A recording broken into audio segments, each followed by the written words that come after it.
Yeah, so now we want to cut the lining. But before the lining cutting, I want to show you the gumming processes I have undergone. The reason I just did it this way so that I will save us some stress or some time. This is the pocket region. Now you're going to gum diagonal.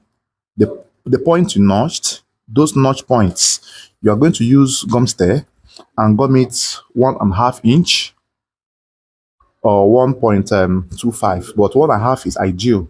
1.5, right? So gum in a diagonal form this way. Then the gum should be at the notch, at the center of the notch, that pocket notching you did, and at the tip here. So once you gum this way, you fold it inwards. Bear in mind that this gumming was done at the wrong side, where you chalked, right? Not at the frontal. So you fold in this form. Then do the same thing on the other side, this other panel, gum this as well, and have it folded in this form. The folding should also come from the notch points. Very important, right? Very important. After the notch point, so this is the band. This is the band. So the band, I had to cut this band from the points or the area of this gum stir that you cannot use your hand to cut. This gum stir has a track, the height or the width, depending on how you see it, that you can drag and it can cut off this way. So if you cut the gum from this direction, this band will not lap this way. It will have air or spaces as a result of how you cut the gum stir. But when you cut it from the other way, this other way around, it will lap and gum perfectly well. So you have to measure 2.5 inches with your tape, mark a baseline, measure 2.5 inches on this gum stir, cut it in this direction that you cannot drag with your hand, use scissors and cut, right? And then cut it like 2 and a half parts or 2.5 pieces. Then gum the fabric of 2.5, which you have cut out for the gum. So after you have gummed all through this way, now I started from here to gum. So after you have gummed the band all through, then first of all, you fold 1/2 inch first. This 1/2 inch you are folding will be used to attach the main waist part of this trouser. Fold it to the very end, and then the other end of the band, bring it to kiss or to meet this 1/2 inch here. Then you fold all through to the very end. Automatically, this band will now turn out to be 1.3. Look at it, 1.3 when you have followed my instructions. So this is how I gum this band and gum perfectly well and make sure these things lap in this form. So when you have gotten to this point, now the next thing you will do now is to also gum the zip fly, zip fly, the one that we had to be 3 inches width this way, then gum it full. Then after gumming, you also weave. You're also going to weave this area, and then you also gum the welt pocket placket. The gumming of this one should not be full. It should be like 2 inches thereabout, and the width this way. So once you gum these 4 pieces, you also weave them, right? Just weave them. Then the pocket facing as well, you also weave. The pocket facing does not need to be gummed. Please note, the pocket facing does not need to be gummed. Just weaving all through, and that's all you have. Then after that, the next you will do now is to place your lining to start cutting. So before you start cutting your lining, there's also a pattern that the lining must follow. You have to bring the English mouth, this area, fold into two. This area must be at the lap region of your lining, please. On no account should you cut your lining with the rough edge here being at the lap region. The reason is that you don't weave lining tips or you don't fold it. If you fold or weave it, you will have your trouser to be having a layer of the lining weaving when you iron, and that layer will give it a shiny line or a thick line, or it will show that you are wearing something that is thick underneath. So that is why you must use this edge that is so smooth and light. So you hold your lining very well this way, and then you place your trouser panel in this form. So now you have two ways you can cut the lining. You can cut the lining to be exactly equal the width of the trouser, or you can cut it to be a bit bigger. So I prefer the cutting of being a bit bigger. The reason is that it helps also to give room for fitting on the trouser. And for your information, the lining length is going to be from the waistline, 19-20 inches is ideal from the waistline, the length of the lining placement. So here you cut this area in this form. Then here we go a straight line. You cut here to be straight. Don't bend it this way because facing will be taking the part of this area. Then once you have gotten to this point, you can now, shift this panel to come in by like 2 inches. So this extra here is going to be pleated at the middle. So like I told you guys, it helps to give your lining some kind of your trouser to some kind of fitting. Just watch what I'm doing, you understand better. So you cut all through this way.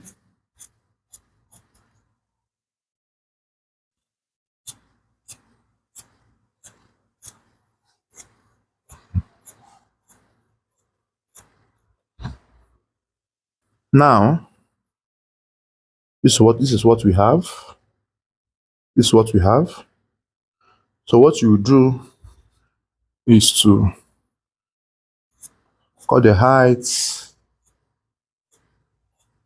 this way. So now see what I'm trying to explain for you. Now when you place this line in this way, when you want to sew, you are going to pleat the midpoint. Once this line meets this one, so the excesses will be folded at the middle of the trouser. So this folding is important. It helps the trouser to lap very well. So just iron. So it's kind of going to give you a fit at the inside of the trouser. 1 inch is enough, 1.5 is enough, 2 inches is enough. Depends on how excess you have or enough lining you have. So this is how it will lap. So this now will help the outfit to fit the person without dragging or compressing the front panel of this trouser.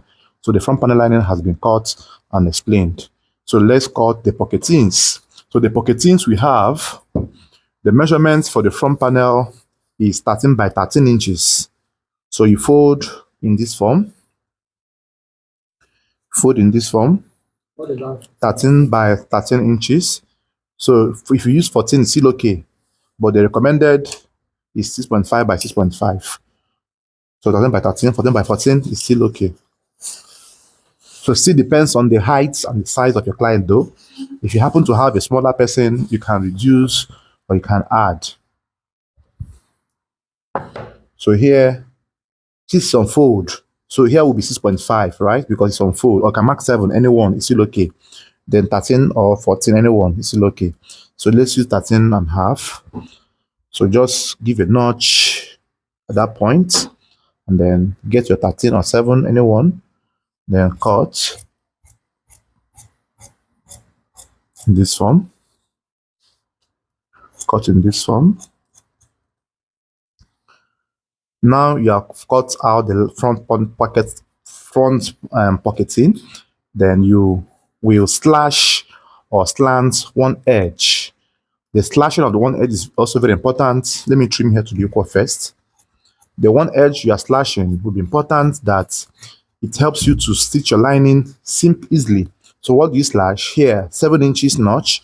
Give a 7 inches notch right there. And here, 1 inch or 1.5. So let's do 1.5. So slash it out from that direction. So that's 7 inches. So this helps your sewing to be very fast and precise. So now, we have seen the process of this.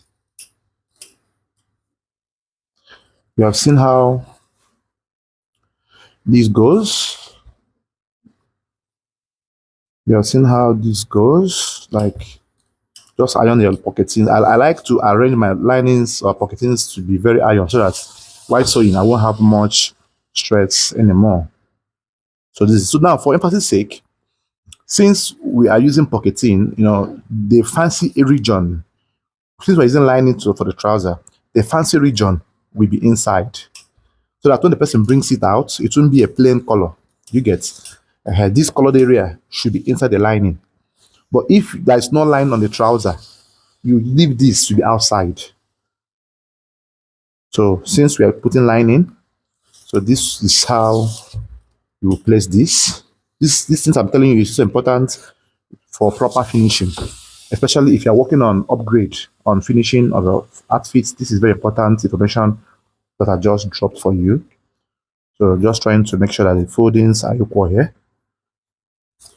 So here we are done with this. And the next we are going to do now is the back welt pocket. Now for the back welt pocket, there is also a measurement you must use. And that measurement is 8 inches width by 10. So automatically this edge is giving us exactly what we wanted. So I will maintain this. I will just maintain this for my back welt pocket pocketing. So after that, you just slash it out from here. So slash all through this way. So this for the back welt pocket. Then the last but not the least thing we are going to cut will be your zip turn up. There's a fabric you use to cover your zip turn up effect. So I will just pick up this edge and I will use it for my zip turn up effect. So this is how it is. So the lining, I'm done with the lining cutting.